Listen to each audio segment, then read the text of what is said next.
Welcome to this edition of the Banner Press Sports Corner. Thanks for tuning in on your preferred platform. I'm Nicholas Hodel, sports right here at the Bread and Banner Press.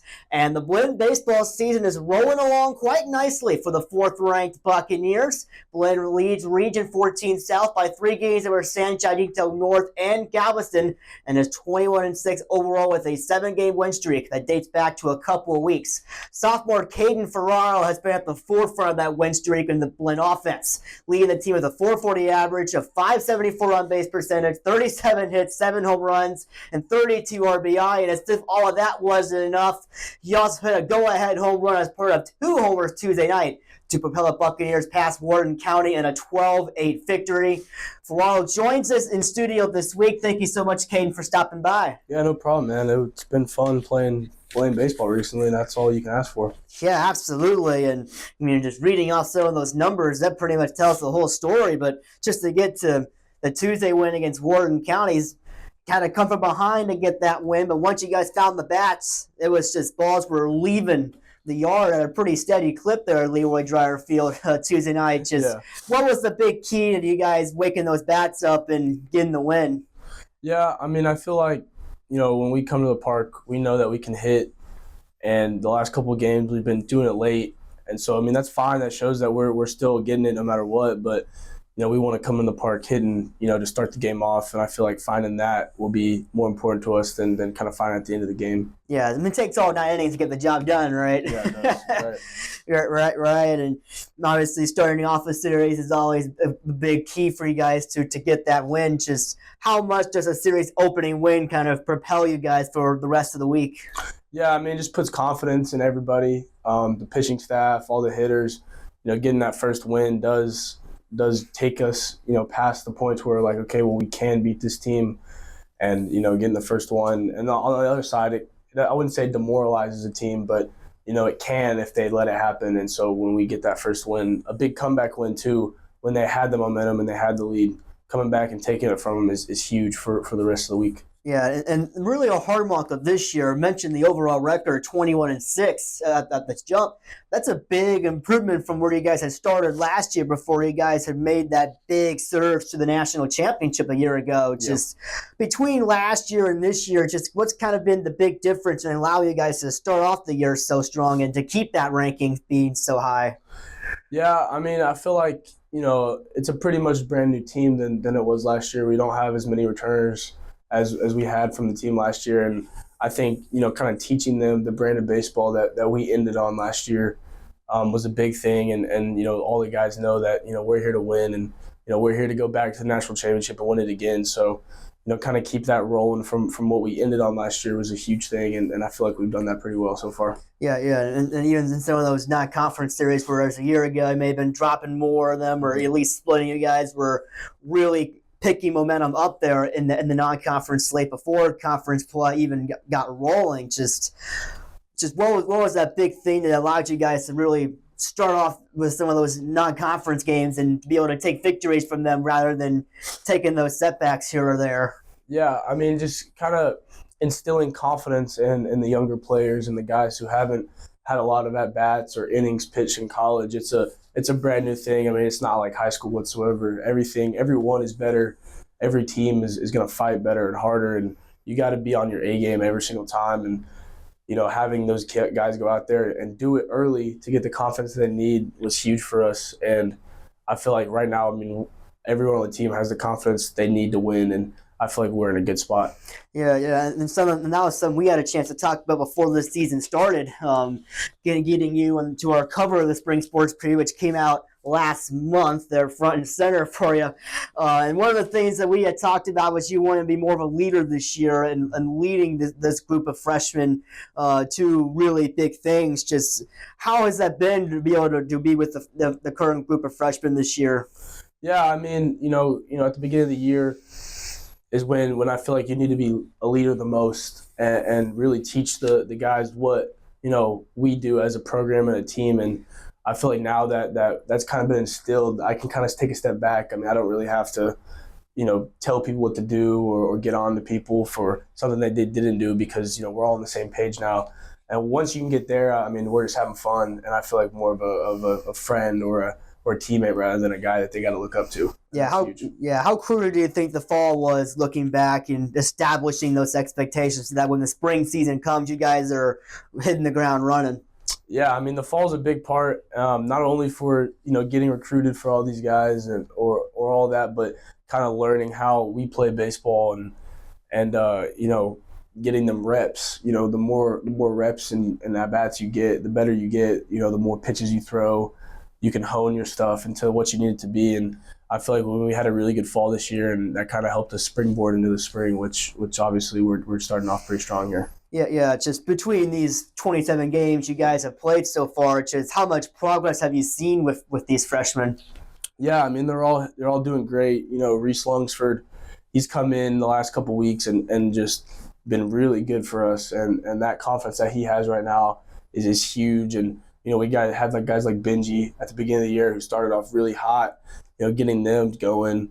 Caden Shaw, our number one in the pen, has been just lights out every time he throws, and having guys like that who know that they're not really a freshman, they're playing at a higher level than that is big for all of us. Yeah, and when you only have 2 years to work with at the JUCO level, it's probably big to get that out of freshman right away, I'd imagine, right? Yeah, I mean, you got to think of it as like, they're, I wouldn't say technically juniors because, we're not as old, but, you have 2 years. So there's no just freshman jitters. Like, you got to be able to go as a freshman year. Like, you got to be able to get what you got to do done because you only have one more year left. Yeah, and of course, some of them may go off to Division I after 1 year. So it really is that crucial point of things for them. And you kind of mentioned some of the individuals that make this freshman group what it has been so far. Just how group of a group has it been to lead in that sophomore leadership role this year? Yeah, I mean, I think we're all having fun. I love everybody on this team, and I have everyone's back, more than anyone on this team. And I feel like, we're really meshing as a fun group of people, and not only just baseball players, but as men and as friends. Like, I mean, I'm going to take all these friendships away more than, down my life, and I'll keep in touch with all of these guys. And I think that we've really come close together as a group of leaders and men together. Yeah, that is always a great sign of things, and of course you yourself have had a fantastic year. Just reading off some of those numbers, I mean, for all of those lead the team this year, and you look, and for anyone to look at a 440 average, I mean, looking at the JUCO leaderboards, I'm seeing 500s, and I think one guy's at like a 600 or something like that. Like, it's insane what some of the quality of hitters that JUCO baseball has, but just how much of an improvement have you yourself seen within your own game this year?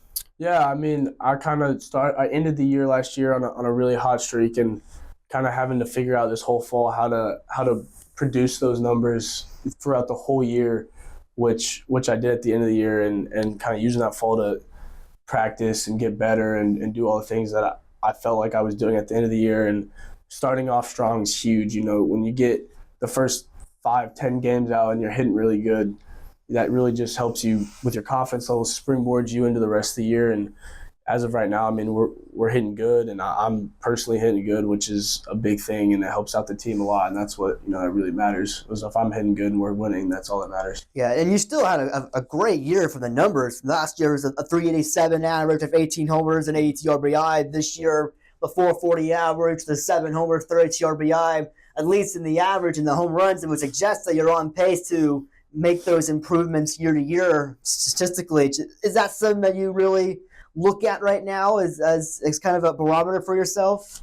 I mean, yeah. I mean, it's always fun to kind of look where you're at and how you're doing. I've always been a big stats guy, and my father was too. So it does show me kind of where I'm at and how I've been playing. And it's a factual statement. It's a feel thing. Like, you're hitting this. There's no ifs, ands, or buts. Like, this is what you're doing. So I feel like when you're looking at numbers, it kind of gauges on how your season's going. And there's some exceptions, like you could be hitting the ball really hard and not getting hits, but for the most part, it does show what you're doing for the season. And when you're starting off with a good average, and that's the big part, having a good average and a good power tool is what kind of lifts you up. I mean, you could hit 200 but have 20 home runs, but 200 is not going to cut it. So, I mean, kind of still getting on base and still getting, hits and singles and all that stuff, including home runs, is big. Yeah, so I imagine you look at the 574 on base percentage, you're pretty happy with that, I'd imagine, right? Yeah, that's pretty cool. I mean, we have a couple of guys who are over 500. I know Matt Quintanar is over 500. Drew Britton's over 500 on base percentage.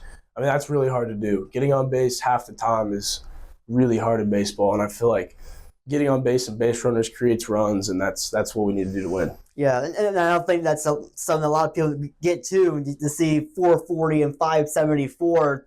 Pairing that together, just how good of a hitter do you have to be in the JUCO ranks to be able to put those two numbers together?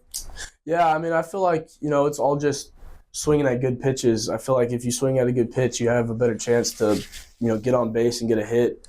And you got to understand that, hitting is hard, but you have to control what you control and make the things easier. And, kind of swinging at the stuff that you want to hit in that bat. Don't let the pitcher get their pitch off is the big thing for me. Yeah, and certainly there are going to be some good pitching days. There's going to be some bad ones in JUCO, but for hitters, you'd imagine that staying consistent is the big thing for you. And you mentioned some of the other guys, too, with Quintanar and a few of the others that are kind of joining you and being really proficient.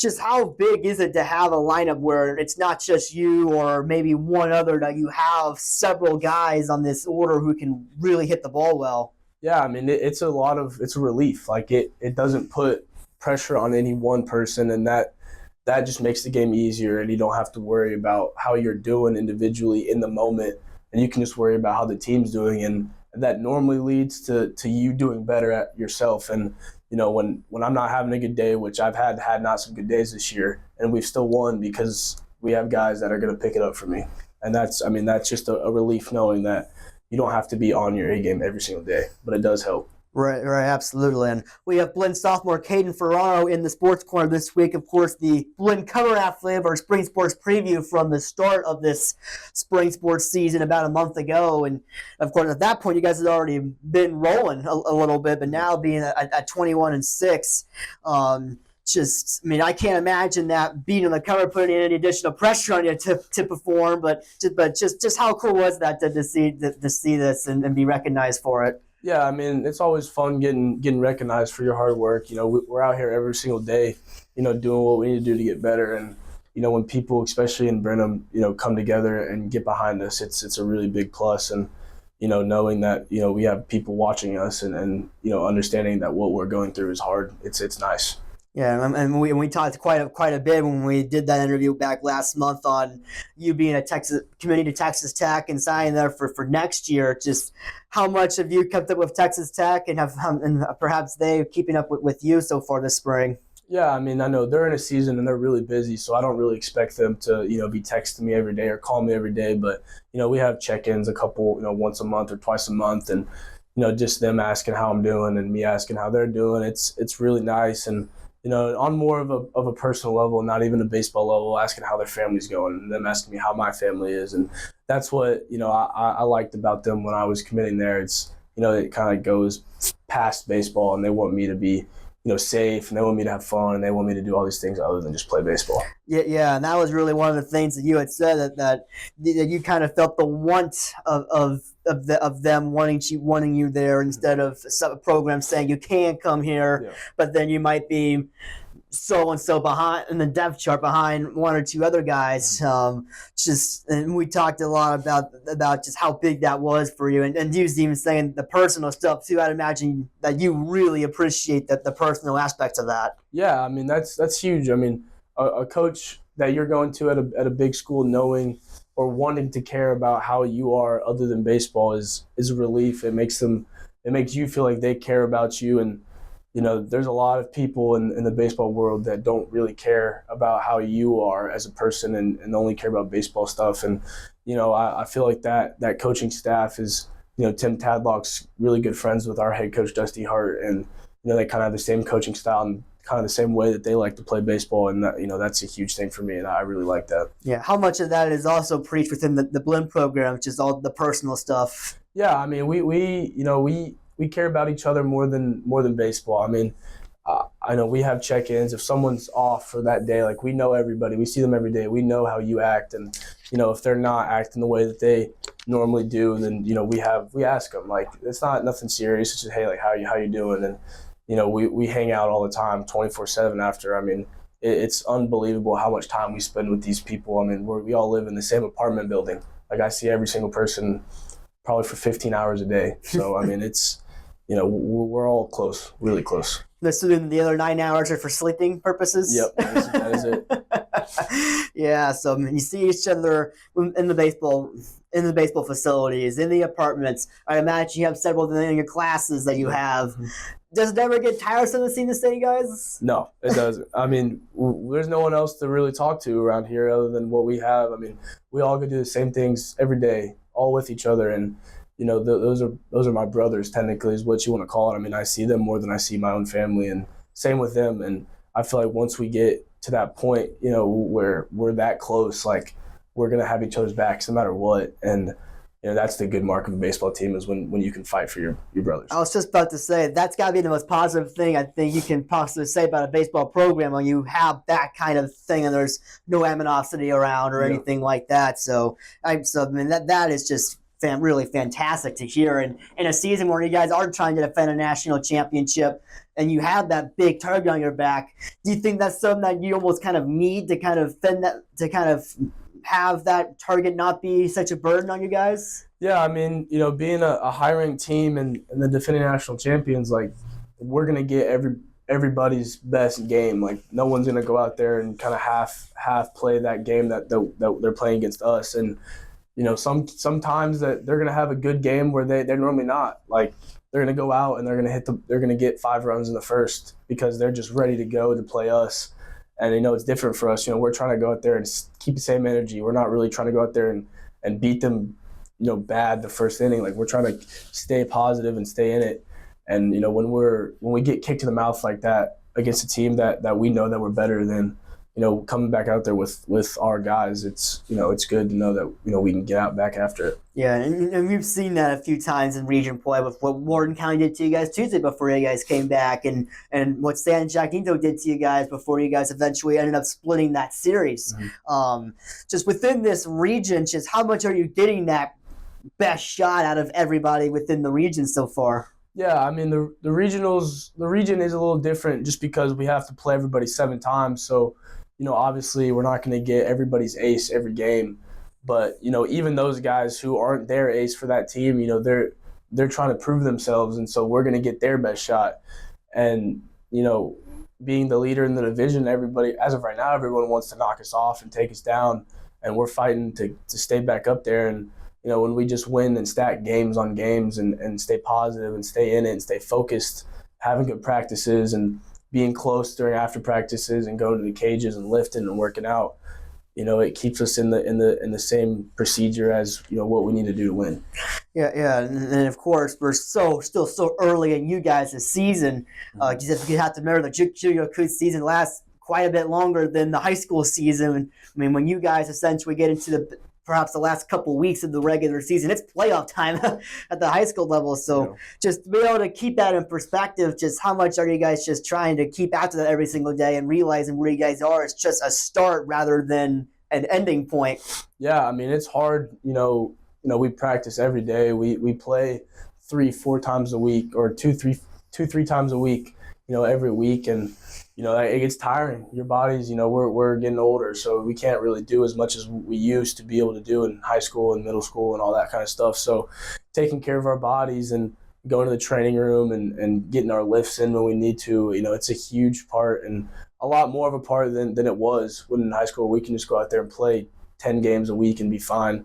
Now it gets tiring for us, and kind of being on the same page with our coaches and our bodies and our trainers is a huge part for us to stay healthy. And that's the biggest part. You got to stay healthy on a long season like this. I mean, when we got to Junction last year, every one of our guys was healthy, and that's hard to do as a baseball team. So I feel like staying healthy right now is our biggest obstacle on us from being a really, really good team. Yeah, and you guys play 4, sometimes 5 or 6 games in any given week. Preferably those 5-game weeks when you have a non-conference game mixed in there or something like that.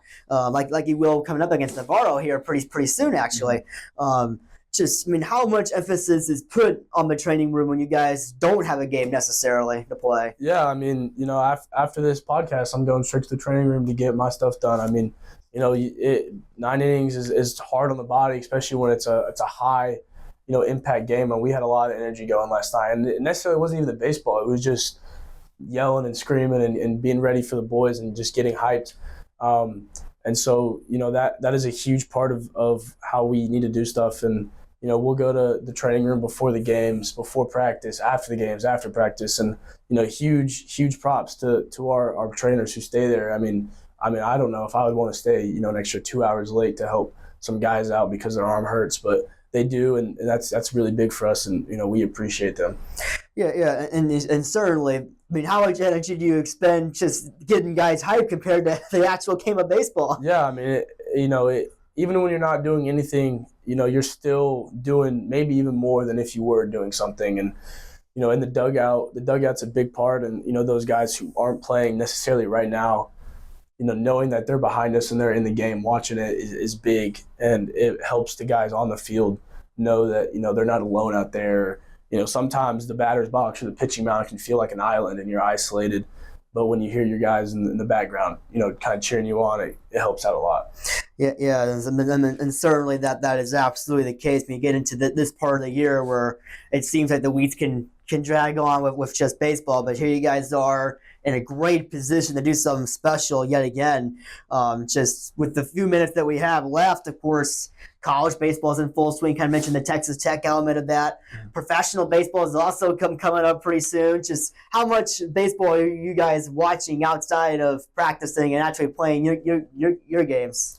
Yeah, I mean, we watch baseball 24/7. I mean, the YouTube channel that does baseball, I guess, playthroughs or reviews or clips or highlights. I mean, we sit there, we get to the field at 12:30 and we watch that till 2:00. And then after the practice is over, there's always a college baseball game on and we'll watch college baseball. I mean, we all know so many people throughout the baseball world that there's probably one of our friends playing a game. And, if that's one of my friends, then now when I'm watching him, I'm cheering for him too. So, I mean, we're watching baseball, almost all day, if not all day other than when we're sleeping. And, professional baseball is coming up, and that's just a higher level game to where, some of us that can't even, understand what's going on with the thought processes on them. But watching the best of the best do it kind of gives us a knowing point on how we have to play the game. Yeah, and you guys have a lot of teammates from last year in Division I, guys in Baylor and TCU and other spots. So you guys have plenty of options to pick from. Yeah, no doubt. Just how often is that kind of in the back of your guys' mind when picking out which game to watch? There's so many games of college baseball on a nightly basis. Yeah, I mean, we flip from channel to channel. I mean, Tanner Reeves at LSU, Cade Climby and BB and Connor at U of H and Jake Colcourse at Baylor, and so is Davenport, Sweeney at South Carolina. I mean, we're watching every game that we can watch with those guys, and if they're both on, then we're flipping to see who's hitting and who's not, and who's pitching and who's not, and texting those guys after their games and making sure that they know that we're still watching them is big. I mean, it goes past, like I said, it goes past being a part of a baseball team. Like, those are our family now. I mean, we won a national championship with them. I'm never going to forget that. None of us are. And so, kind of staying close with them is big for us. Yeah, and you guys also get guys from the Division I level. I mean, there's a couple of guys this year's roster that came from Arizona State, another one from Pacific, one more in the D2 ranks from Angelo State. Just are they kind of giving people advice too on what they experience at that D1 level? Yeah, I mean, Bennett and Brock Eddy, they were at Arizona State, which is a Power 5 Division I. I mean, they had a full year there, and watching what they do in a more professional and kind of advanced way, just because they had a whole year with a big school to do that. And Reese Wagner at Pacific, who's committed to Oklahoma, I mean, he knows what he's doing. Like, they have intent work. They do stuff. They don't do anything extra. Like, they do what they have to do. They do it every single day. And so kind of passing that down to some of the freshmen and some of the guys who haven't been at D1, that's big for us. And kind of find a new thought process because those guys have more advanced technology than us. They have guys that have been, farther and do stuff, and kind of having those people tell us how to go throughout our day and practice is huge. Yes, as you guys carry on to your season, as we begin to wrap up here, just what's going to be the big key for you guys to continue this stretch of games and to continue racking up wins and to achieve almost everything you did last year? So I know a national title season can be very hard to replicate. Mm-hmm. Yeah, I mean, like I said, we got to stay positive and not, there is highs and lows to this game. Like, eventually we're probably going to lose another game, and we got to understand that that's not us. And, we just, baseball is a hard sport, and anyone can win at any given day. So we got to stay focused and positive and know that, we're better than what we did that day, or, we're better than what we did yesterday. I mean, 12-8, we gave up 8 runs. Like, we're better than that as a program, and we're better than striking out in the first couple innings. Like, there's always stuff to look at and stay on. And when you worry about those things, instead of worrying about winning or losing, you kind of winning will take care of itself. Yeah, it all comes down to those finer details, I'd imagine, right? Yeah, for sure. Yeah, well, we certainly appreciate you taking some time to stop in this week on the Banner Press Sports Corner. And before we formally wrap things up, we want to take some time to share some of our biggest headlines in the latest edition of the Banner. Of course, the Texas Ranger Day in Burton this past weekend was a big success. Nick Irene has a full report on that. Also, some news on what the city of Burton is doing and some other improvements there. The county commissioners are talking about adding a county fire marshal, and some legislatures and Lois Corcois and Stan Gertie's introducing some bills to really get ahead of some big topics from earlier on.